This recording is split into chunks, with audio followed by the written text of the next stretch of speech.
Hello students, आज हम लोग West Bengal board class 8 English का चैप्टर समर फ्रेंड पढ़ने वाले हैं। राइटर का नाम मैरी लैम्प है। तो स्टूडेंट्स, क्या आप जानते हैं मैरी लैम्प ने अपना माँ का हत्या कर दिया था? तो चलिए पढ़ते हैं मैरी लैम्प का बारे में।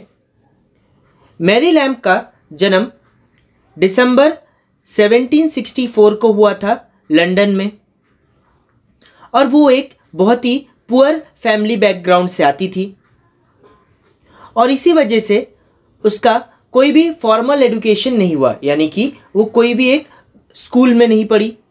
उसको जितना भी ज्ञान मिला वो उसका आसपास का माहौल से मिला। उसको बचपन से ही वो हर काम में निपुण थी, माने हर काम अच्छा से कर लेती थी, और उसका मम्मी का तबीयत भी खराब रहता था, तो इसीलिए पूरा घर का भार भी उसी के ऊपर आ गया। उसको अपना घर का पूरा देखभाल करना पड़ता था और घर का जिम्मेदारी भी था, तो इसीलिए उसने सिलाई बुनाई का काम शुरू कर दिया। और इसी समय में उसका मम्मी का तबीयत और ज़्यादा खराब हो गया। सितंबर 1796 को जब वो 31 ईयर्स का हुआ तो मैरी लैम्प को एक बीमारी हुआ जिसका नाम है बाइपोलर डिसऑर्डर, यानी कि दिमागी प्रॉब्लम। तो दिमागी प्रॉब्लम का वजह से उसने एक दिन अपना ही किचन से एक चाकू लिया और उसी चाकू से उसका मम्मी का वो मर्डर कर देती है। और कोर्ट उसको ऑर्डर देता है कि मैरी लैम्प को अकेला नहीं रख सकते, उसका साथ हमेशा किसी ना किसी को रहना पड़ेगा। तो यहाँ पर उसका भाई, जिनका नाम चार्ल्स लैम्प है, वो उसका बहन का ख्याल रखता है। मैरी लैम्प और उसका भाई दोनों 40 साल तक एक साथ रहते हैं, और इन्हीं 40 सालों में मैरी लैम्प और उसका भाई ने बहुत सा अच्छा पोयम लिखा बच्चे लोग के ऊपर।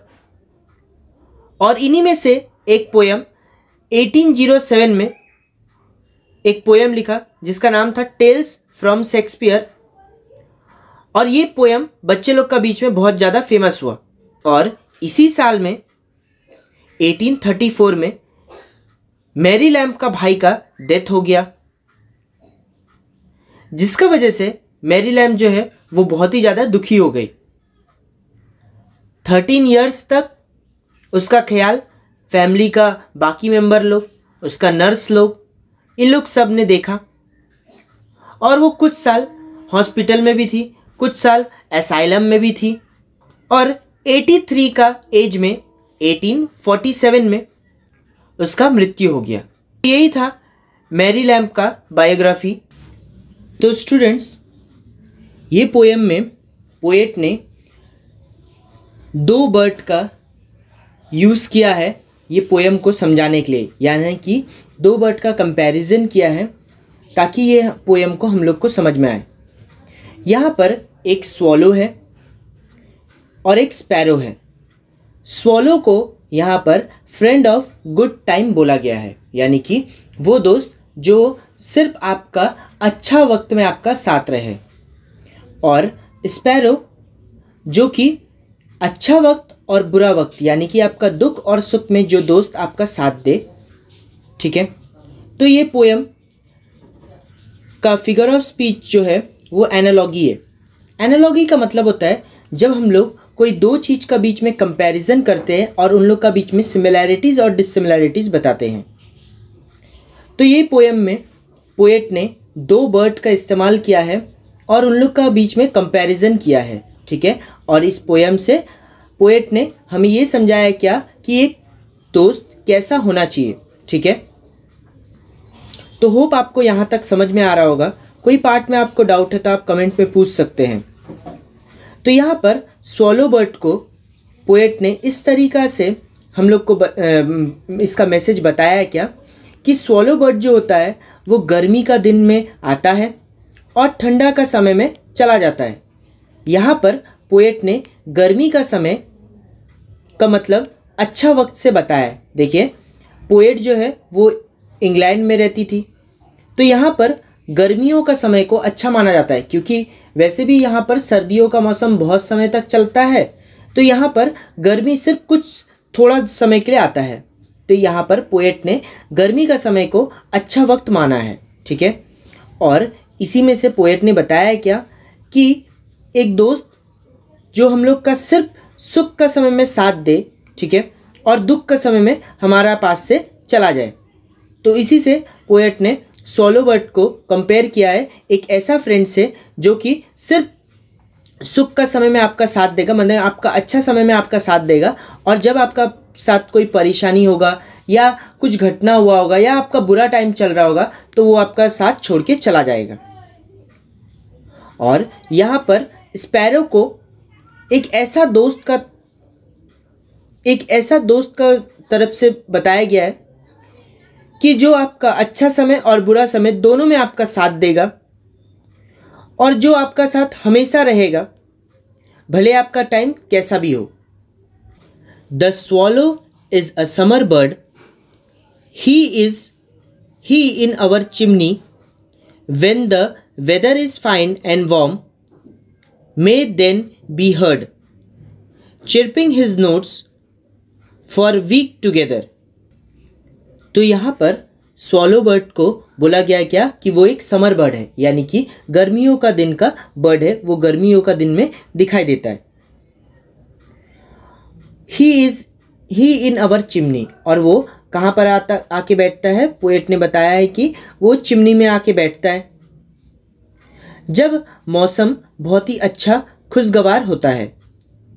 तो आपको पहले ही बता दिया हूँ मैं कि ये जो जगह है वो इंग्लैंड है और यहाँ पर मौसम जो होता है वो गर्मियों का दिन में अच्छा माना जाता है, ठीक है।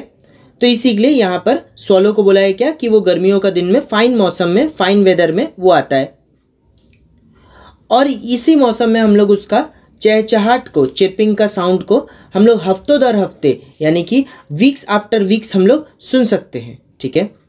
तो यहाँ पर पोएट ने बताया क्या स्वॉलो को लेके कि स्वॉलो जो होता है एक ऐसा दोस्त होता है जो बस आपका अच्छा वक्त में आपका साथ दे, ठीक है। सेकेंड पार्ट में क्या बोला है? Come here but one cold wintry day, away will fly over guessed the swallow, and much like him we find the way which may a gay young friend will follow। तो यहाँ पर ये part में poet ने हमें इस तरीक़ा से बताया क्या कि come there but one cold wintry day, यानी कि यहाँ पर स्वॉलो बर्ड को बोला गया है कि कैसे वो एक विंट्री डे में, ठीक है, वो चला जाता है। Away will fly our guest the swallow, तो यहाँ पर स्वॉलो बर्ड को एक गेस्ट का तौर पे दिया गया है। गेस्ट का मतलब होता है कि मेहमान कैसे आते हैं और थोड़ा दिन के बाद चला जाते हैं ना, तो वैसे ही यहाँ पर स्वॉलो को भी एक मेहमान का तौर पे बोला गया है कि कैसे वो थोड़ा समय के लिए आता है और फिर चला जाता है। And much like him we find the way which many a gay young friend will follow.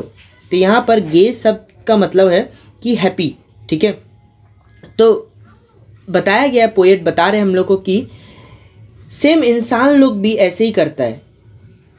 जब खुशी यानी कि जब अच्छा वक्त आता है तो वो साथ रहता है, और जैसे ही बुरा वक्त शुरू होता है वो छोड़ के चला जाता है। तो ज़िंदगी में बहुत सारा दोस्त ऐसा होगा जो आपका अच्छा वक्त में आपका साथ देगा, और जैसे ही आपका ऊपर कुछ भी परेशानी होगा तो वो आपका साथ छोड़ के चला जाएगा। तो इस लाइन से पोएट हम लोग को ये बताना चाहते हैं कि हम लोग को ऐसा दोस्त को ढूंढना चाहिए जो आपका दोनों समय साथ दे, आपका अच्छा वक्त में भी और बुरा वक्त में भी। कुछ ऐसा दोस्त लोग का साथ हम लोग को नहीं रहना चाहिए जो सिर्फ आपका अच्छा वक्त में आपका साथ दे, ठीक है। तो यहाँ पर स्वॉलो बर्ड को भी बोला गया है क्या कि वो भी एक मेहमान का जैसा होता है, यानी कि वो भी आता है और कुछ समय के लिए चला जाता है। सेकेंड स्टैंजा कुछ इस तरीका से शुरू होता है। In the dreary days of snow and frost, closer to man will cling the sparrow, old friend although in life were crossed, their hearts to us will never narrow। तो यहाँ पर पोएट जो है इस लाइन से हम लोग को ये समझाना चाह रहे हैं क्या, the dreary days of snow and Frost, यानी कि डियरी का मतलब होता है डल, तो उदासी भरा दिन जो है, ठीक है, वो स्नो और फ्रॉस्ट का होता है, यानी कि जब सर्दियों का मौसम आता है तो वो बहुत ही ज़्यादा दुखी वाला दिन होता है, बहुत ही ज़्यादा सैड वाला डल डे होता है, ठीक है।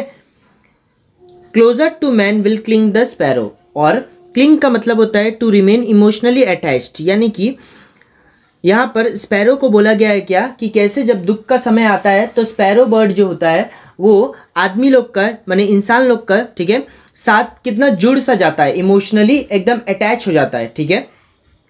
Old friends although in life will crossed, अब ये जो वर्ड है क्रॉस्ड, इसका सही मतलब होना चाहिए क्रॉस। क्रॉस्ड का मतलब क्या होता है, the poetical form of word cross means separate, तो यहाँ पर क्रॉस्ड का मतलब क्रॉस्ड होना चाहिए। देखिए तो यहाँ पर पोएट जो है वो बता रहे हैं क्या कि कैसे जब जो पुराना दोस्त लोग हैं भले वो अलग तो हो जाते हैं पर उसका याद जो रहता है ना वो मन में रहता है। Their hearts to us will never narrow, यानी कि उन लोग का ये जो याद है वो कभी भी हम लोग का मन में, ठीक है, पतला नहीं होगा। बोलने का मतलब है हम लोग का मन में कभी भी धुंधला नहीं होगा, ठीक है, मतलब खो नहीं जाएगा। तो इस स्टैंजा में पोएट जो है वो हम लोग को ये समझाना चाह रहे हैं क्या कि जब हम लोग का बुरा वक्त आता है तो देखिएगा कुछ दोस्त ऐसा होता है ठीक स्पैरो बर्ड का जैसा जो हम लोग का पास हमेशा रहता है और वो उन लोग हम लोग का हर दुख का समय में हम लोग का साथ देगा, भले वो हम लोग से दूर रह गया है या हम लोग उससे कभी कभी दूर हो जाते हैं, पर जब मुश्किल का घड़ी आता है, जब दुख का समय आता है तो वो हम लोग से एक जुड़ सा जाता है, एक उन लोग का प्यार सा हो जाता है और उन लोग हम लोग का प्रॉब्लम में हम लोग का साथ खड़ा रहता है। तो यहाँ पर पोएट ने स्पैरो बर्ड को इस तरीक़ा से कंपेयर किया गया क्या कि वो दोस्त जो आपका बुरा वक्त में आपका साथ दे, और जो दोस्त आपका बुरा वक्त में साथ देता है वही आपका असली दोस्त होता है। तो ये स्टैंजा का लास्ट पार्ट कुछ इस तरीक़ा से है, give me the bird give me the friend.